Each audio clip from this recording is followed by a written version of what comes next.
નમસ્કાર વિદ્યાર્થી મિત્રો, આજે આપણે ધોરણ 9માં ગણિતમાં નવા સિલેબસ મુજબ જે પ્રકરણ 11 આપેલું છે આપણને પૃષ્ઠફળ અને ઘનફળ, એમાં સ્વાધ્યાય 11.1ના જે એક્ઝામ્પલ આપેલા છે એની ચર્ચા કરવાના છીએ.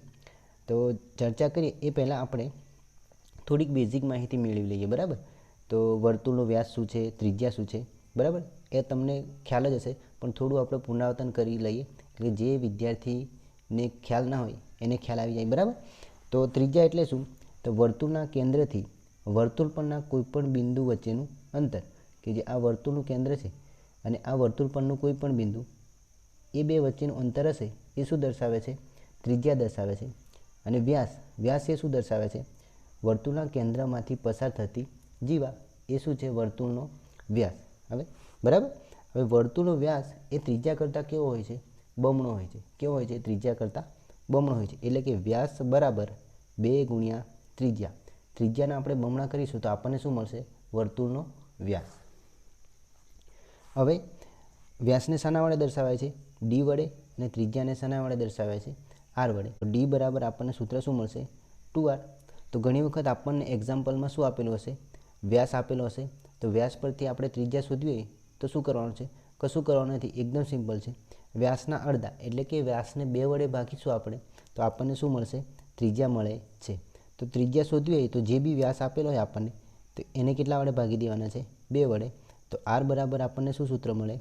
D/2, એટલે કે વ્યાસ છેદમાં 2. એટલે કે વ્યાસને આપણે કેટલા વડે ભાગી દેવાનો છે? 2 વડે. હવે સ્વાધ્યાય 11.1 છે, એમાં માત્ર તમારે 3 સૂત્ર યાદ રાખવાના છે. એમાં તો એક શંકુની વક્ર સપાટીનું ક્ષેત્રફળ, પછી બીજું છે શંકુનું કુલ પૃષ્ઠફળ. તો એ 3 સૂત્રો છે. અને એક છે ત્રાસી ઊંચાઈનું સૂત્ર. બરાબર, એ સૂત્ર તમારે યાદ રાખવાના છે. તો શંકુની વક્ર સપાટીનું ક્ષેત્રફળ શોધવાનું સૂત્ર શું છે? πr/l. જ્યાં r બરાબર શું છે? ત્રિજ્યા. અને l બરાબર શું છે? ત્રાસી ઊંચાઈ. હવે ત્રાસી ઊંચાઈ એટલે શું? દાખલા તરીકે આપણને કોઈ આ શંકુ આપેલો છે, તો આ જે ત્રાસી ઊંચાઈ, આને શું કહીશું આપણે? ત્રાસી ઊંચાઈ. અને જે આ સીધી ઊંચાઈ છે એને આપણે શું કહીશું? h. બરાબર, શાના વડે દર્શાવીશું? h વડે. એટલે ત્રાસી ઊંચાઈ ખાસ ધ્યાન રાખજો. આ જે ઊંચાઈ છે એને શું કહીશું આપણે? ત્રાસી ઊંચાઈ. અને ત્રાસી ઊંચાઈને l વડે દર્શાવીએ છીએ. અને શંકુનું કુલ પૃષ્ઠફળનું સૂત્ર શું છે? πr × r + h. જ્યાં h એ શું છે? ઊંચાઈ. એટલે કે જે સીધી ઊંચાઈ આપણી હોય એ શું થઈ જશે? h. અને l બરાબર ઘણી વખત આપણને એક્ઝામ્પલમાં ત્રિજ્યા અને ઊંચાઈ આપેલી હોય તો એના પરથી આપણે l મેળવી શકીએ છીએ. તો l બરાબર શું થશે? વર્ગમૂળમાં r² + h². એના પરથી આપણે શું શોધી શકીએ છીએ? ત્રાસી ઊંચાઈ શોધી શકીએ છીએ. હવે આપણે સ્વાધ્યાય 11.1ના પહેલા એક્ઝામ્પલની ચર્ચા કરીએ.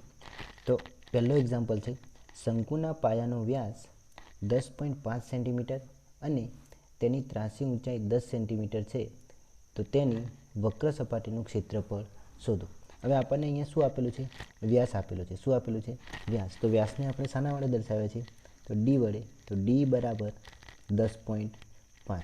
હવે આપણને વ્યાસ આપેલો છે, જો ત્રિજ્યા શોધવી હોય તો વ્યાસને કેટલા વડે ભાગી દેવાનો? 2 વડે. તો આર બરાબર શું મળશે આપણને? 10.5/2. બરાબર, એને કેટલા વડે ભાગવાના છે? 10.5ને 2 વડે ભાગી દેવાના છે. અહીંયા જે એકમ આપેલો છે એ ખાસ લખવાનો છે. શું આપેલો છે એકમ? સેન્ટીમીટર. અહીંયા પણ લખી દો સેન્ટીમીટર. હવે 10.5/2 કરશો તો આપણને પોઈન્ટમાં જવાબ મળશે. પણ આપણે થોડું સાદુરૂપ સિમ્પલ બનાવવા માટે આને આમનું આમ રહેવા દઈશું. બરાબર, આ ડાયરેક્ટ જ આપણે સીધા સૂત્રમાં મૂકશું. હવે બીજું શું આપેલું છે આપણને? ત્રાસી ઊંચાઈ. ત્રાસી ઊંચાઈ કેટલી આપેલી છે? 10 સેન્ટીમીટર. તો ત્રાસી ઊંચાઈને આપણે શાના વડે દર્શાવે છે? l વડે. તો l બરાબર કેટલા આપેલા છે? 10 સેન્ટીમીટર. હવે બંને કિંમત મળી ગઈ આપણને, r બરાબર અને l બરાબર. તો શંકુની વક્ર સપાટીનું ક્ષેત્રફળ શોધવાનું સૂત્ર લખીએ. તો શંકુની વક્ર સપાટીનું ક્ષેત્રફળ બરાબર શું છે સૂત્ર? πr/l. હવે કિંમતો મૂકો. પાઈ બરાબર કેટલા આપેલા છે? 22/7. બરાબર, તો 22/7 ગુણ્યા આર બરાબર કેટલા? 10.5. 5/2 સેન્ટીમીટર ગુણ્યા એલ બરાબર કેટલા આપેલા છે 10 સેન્ટીમીટર, તો 10 સેન્ટીમીટર. હવે સાદુરૂપ આપીએ તો અહીંયા છેદ ઉડી જશે, 11 દુ 22, તો શું વધશે 11/7 ગુણ્યા, હવે શું કરવાનું છે 10.5 છે એને તમારે શામાં ફેરવી દેવાનું છે અપૂર્ણાંકમાં. પોઈન્ટ પછી કેટલા અંક છે 1 અંક છે, તો આપણે 105 પોઈન્ટ પછી 1 અંક છે તો છેદમાં 1ની પાછળ કેટલા જીરો મૂકી દેવાના 1 જીરો, બરાબર. એટલે ખાસ ધ્યાન રાખજો. અહીંયા શું કર્યું છે આપણે, જો દાખલા તરીકે કોઈ સંખ્યા આપેલી છે આપણને 2.33, તો આને આપણે અપૂર્ણાંકમાં લખવું છે, તો અહીંયા પોઈન્ટ પછી કેટલા અંક છે 1 અને 2, તો છેદમાં 1ની પાછળ કેટલા શૂન્ય મૂકવાના 2 શૂન્ય મૂકવાના, ને પોઈન્ટ કાઢીને શું લખી દેવાનું 233. એ જ રીતના આપણે અહીંયા કર્યું છે, પોઈન્ટ પછી 1 અંક છે તો પોઈન્ટ કાઢીને 105 લખ્યા અને છેદમાં 1ની પાછળ કેટલા જીરો મૂક્યા 1 જીરો. હવે એકમ જો અહીંયા સેન્ટીમીટર સેન્ટીમીટર બંનેનો ગુણાકાર થશે તો શું થશે અહીંયા સેન્ટીમીટરનો વર્ગ.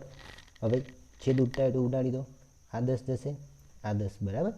એ જ રીતના 15 × 7 105 થાય એટલે અહીંયા રહેશે 15. છેદ ઉડાડતી વખતે ખાસ ધ્યાન રાખવાનું, જ્યાં પણ મોટી સંખ્યા છે ત્યાં છેદ ઉડાડીને એ સંખ્યા મૂકવાની છે. એટલે 15 × 7 105, એટલે 15 ક્યાં મૂકવાના છે જ્યાં મોટી સંખ્યા છે ત્યાં, એટલે કે 105 જોડે.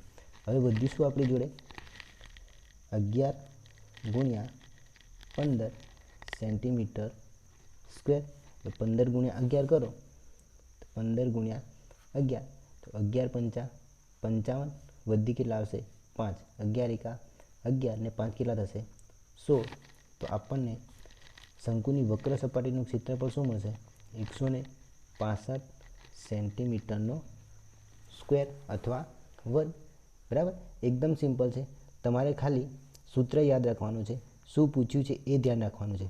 શંકુની વક્ર સપાટીનું ક્ષેત્રફળ પૂછે તો πr l, અને કુલ ક્ષેત્રફળ પૂછે તો આપણે જે ચર્ચા કરી છે πr × r + h સૂત્રનો ઉપયોગ કરવાનો છે. ખાસ વસ્તુ અહીં ધ્યાન રાખવાનું છે, શું આપેલું છે તમને વ્યાસ આપેલું છે કે ત્રિજ્યા આપેલી છે. જો વ્યાસ આપેલો હોય તો ત્રિજ્યા શોધવા માટે શું કરવાનું છે વ્યાસને 2 વડે ભાગી દેવાનું છે.